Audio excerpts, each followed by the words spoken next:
It's starting to feel like the dream that I had a couple years ago is coming to fruition. For those of y'all that don't know, Johnny Come Lately's welcome aboard to the show.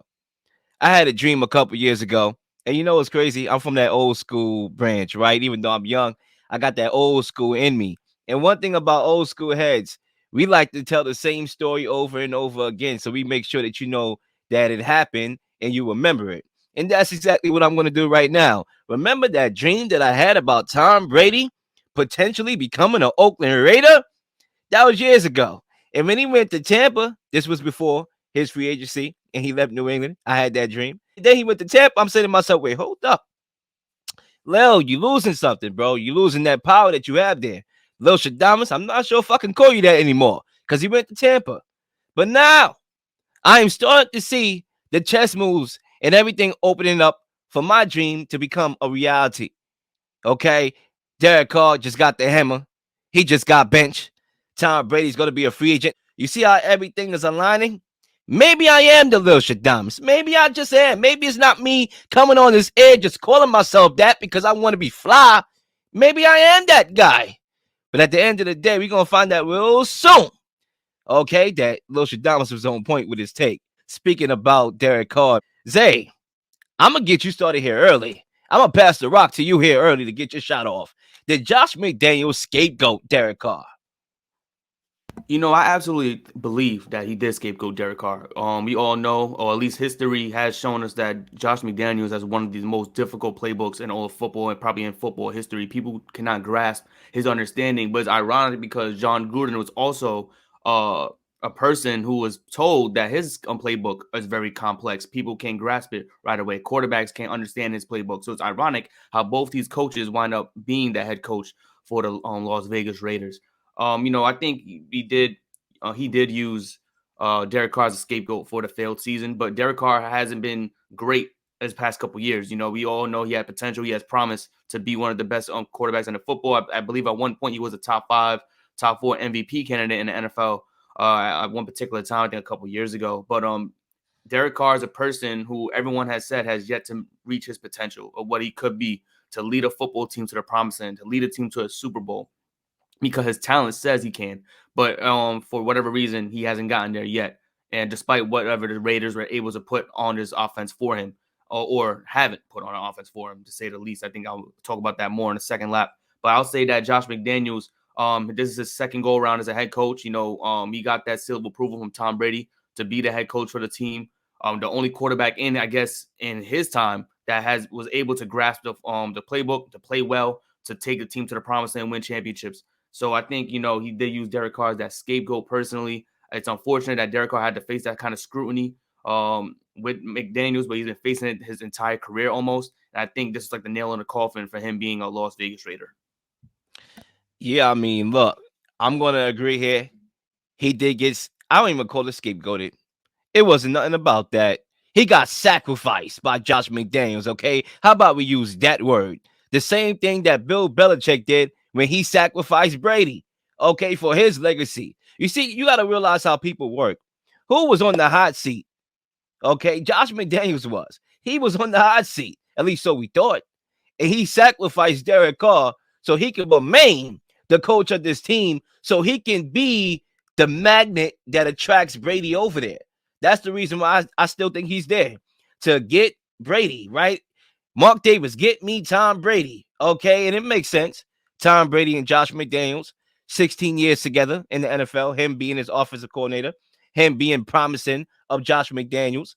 Maybe that is what it was because Bill Belichick is the godfather. He's the Al Capone. And you always have to reflect back to the roots and the basics.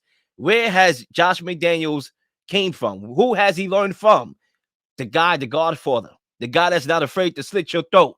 If it means him still being the GOAT and it means him, being looked at a higher light. Remember, this was the same coach in Bill Belichick who he learned from, who cut a player a week before the Super Bowl.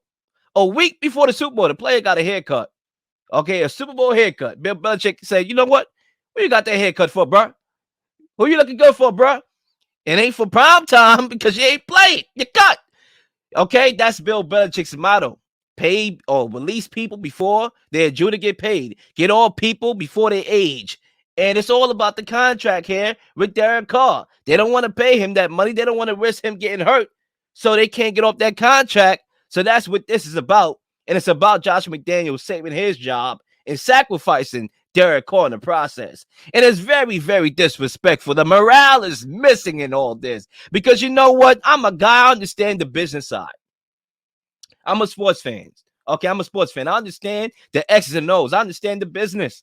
But at the same time, it's hard for me to mind my business when I see a guy like Derek Carr give all he had, okay, the leadership, when this team was an abomination to the nation last year, when you had convicts like Henry Ruggs catching cases on the third. Henry Ruggs the third, catching cases on the third. Okay, when you had all that going on, yet my guy Derek Carr, crying in front of the media, hold tight. Got y'all to the playoffs last year. Y'all made the playoffs last year. Okay, are you serious? Y'all made the playoffs last year. I do know that, right? And then y'all went and fired Rich Bisaccia and brought this clown over here to coach this guy over here. And now he took over the team and he sacrificed the one person that was good to you. You see how the world works? It works in crazy ways. The world has a way of pulling the mat under you right when you think you reached the pinnacle. But I'm not going to, it's not all about making Derek Carr look good. I mean, he had a bad year. It's to be expected. The Steelers game, he threw 3 interceptions, I believe, 174 yards, 16 completions out of 30. It wasn't his best year, but he was learning a new playbook, right? Remember, as you alluded to with John Gruden, remember when he took over the job, John Gruden, before he got fired, that first year, they were 4-12 with Derek Carr at quarterback.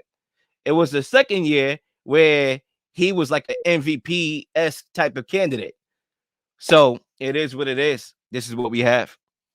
It's easy to blame Derek Carr because his on-field production woes, but the off-field antics with this organization is disgusting. How can any player focus on winning football games when all this other stuff is happening around him?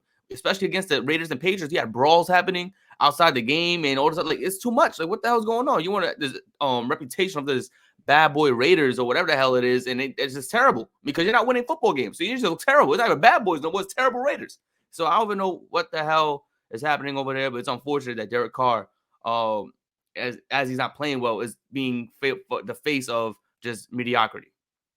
And you know what's crazy? They used Derek Carr to get Devontae Adams.